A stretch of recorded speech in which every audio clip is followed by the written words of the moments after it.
अस्सलामु अलैकुम। जब इब्लीस ने आदम को सजदा न किया तो अल्लाह ताला ने इब्लीस को जन्नत से निकाल दिया।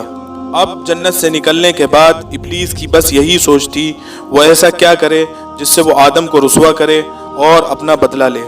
एक दिन उसने देखा कि जन्नत के तमाम दरवाजे बंद हैं, मोर और सांप खड़े हैं। जब इब्लीस ने उनको देखा तो उसका दिमाग जाग उठा, क्योंकि उसके दिल में आदम के लिए बहुत नफरत भरी हुई थी।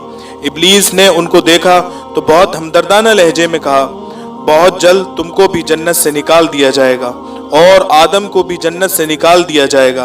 अलबत्ता तुम मुझे जन्नत में ले जाओ तो मैं तुम्हें एक तरकीब बताऊंगा जिस पर अमल करके तुम और आदम जन्नत से कभी नहीं निकलोगे। ये मेरा दावा है।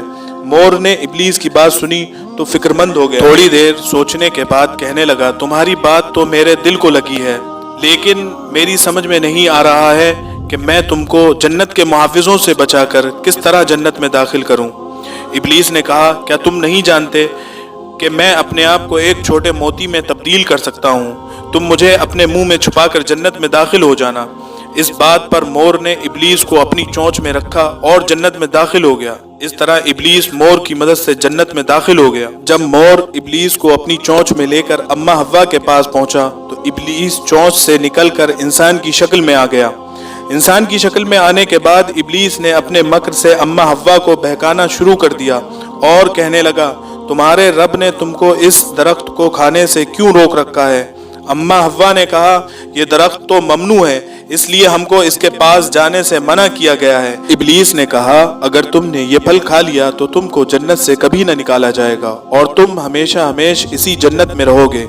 इब्लीस मलऊन अपने मक्र में कामयाब हो गया और अम्मा हव्वा ने उस फल को खा लिया और आदम के पास पहुंची। कहने लगी कि मैंने ममनू दरख्त के फल को खा लिया है, अब आप भी इस फल को खा लो ताकि हम कभी भी जन्नत से न निकाले जाएं। अम्मा हव्वा ने आदम को भी वो फल खाने पर मजबूर कर दिया और इब्लीस अपने मंसूबे में कामयाब हुआ। आदम और हव्वा ने ममनू फल खा लिया। इस तरह से इब्लीस ने आदम और हव्वा को जन्नत से निकलवा दिया और इब्लीस की मदद करने की वजह से मोर और सांप को भी जन्नत से निकाल दिया गया। अब आदम, हव्वा, मोर और सांप आसमानों की जन्नत से निकलकर जमीन पर आ गए। दोस्तों, अब सवाल ये है कि जमीन पर आदम और हव्वा के आने से पहले क्या था?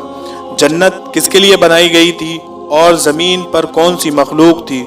उस वक्त की दुनिया कैसी थी? क्या आदम और हव्वा से पहले भी दुनिया पर जिंदगी गुजारने के लिए कुछ था?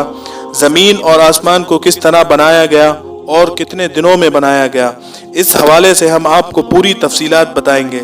लेकिन दोस्तों, इससे पहले कि आपको इन तफसीलात से आगाह किया जाए, आपसे गुजारिश है कि अपने चैनल इस्लामिक लाइफ स्टोरीज को सब्सक्राइब कर लें और साथ ही साथ बेल आइकन को भी दबा दें ताकि आने वाली वीडियो भी आपको नोटिफिकेशन के जरिए मिलती रहे। दोस्तों, याद रहे, जो फल ममनू था उसके बारे में कहा जाता है वो गंदुम यानी गेहूं था और इसी गंदुम को फिर इंसान की खुराक बना दिया गया और अब इस ज़मीन पर बसने वाले हर इंसान को इस गंदुम की तलब रहती है। और अगर बात की जाए मोर की, तो मोर आज भी बहुत दिल फरेब परिंदा है। जो भी इसकी चमक दमक पर मगन होता है वो सब कुछ भूल जाता है, जिस तरह इब्लीस ने अम्मा हव्वा को मोर के साथ मिलकर बुलाया था। याद रहे कि जब आदम और हव्वा को ज़मीन पर उतारा गया था उस वक्त ये ज़मीन बिछी हुई थी, लेकिन सवाल ये है कि ज़मीन पर पहले क्या था? तो अल्लाह ताला का इरशाद है कि ज़मीन पर कुछ भी नहीं था सिवाय पानी के और हमने ज़मीन और आसमान को सिर्फ 6 दिन में पैदा किया। तो दोस्तों, मालूम ये हुआ कि ज़मीन पर कुछ भी नहीं था सिवाय पानी के। और कुरान और तफासिर से ये बात भी मालूम होती है कि जब अल्लाह ताला ने पानी के ऊपर ज़मीन को बिछाया तो ये ज़मीन हिलने लगी। फिर अल्लाह ताला ने इस ज़मीन पर पहाड़ों को कीलों की तरह गाड़ दिया। दोस्तों, याद रहे कि पानी और मिट्टी ही एक ऐसी चीज़ है जिससे अल्लाह ताला ने तमाम चीज़ों को पैदा फरमाया और पानी को ज़िंदगी की बुनियाद बनाया।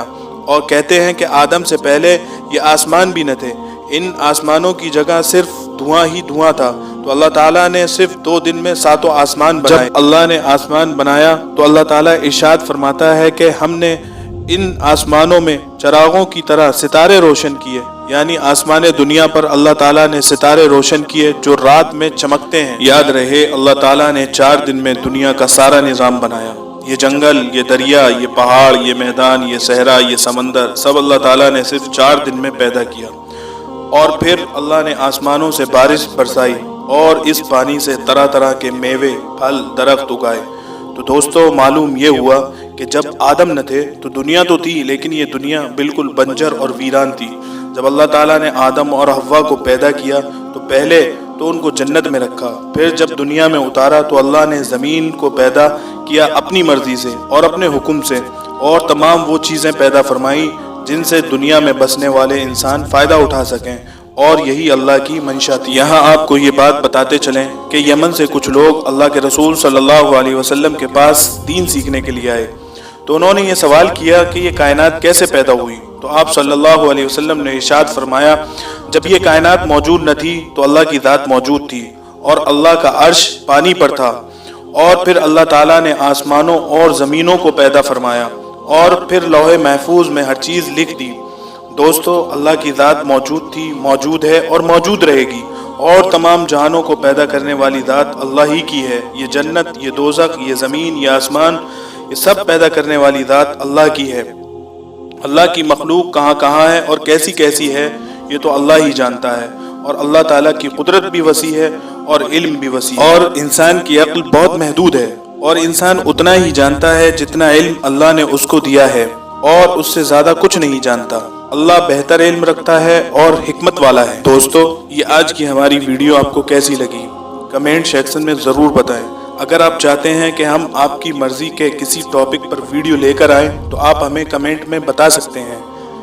ہم یہ امید کرتے ہیں کہ آپ کو ہماری یہ ویڈیو ضرور پسند آئی ہوگی۔ اگر پسند آئی ہے تو سب سے پہلے لائک کریں اور اپنے دوستوں کے ساتھ زیادہ سے زیادہ شیئر کریں، اور اپنی رائے کا اظہار کمنٹ سیکشن میں کریں۔ اور آپ سے ایک بار پھر درخواست ہے کہ آپ ہمارے چینل اسلامک لائف سٹوریز کو سبسکرائب کر لیں اور ساتھ میں لگے گھنٹی کے بٹن کو کلک کریں تاکہ آپ کے پاس ہماری آنے والی ویڈیو کا نوٹیفیکیشن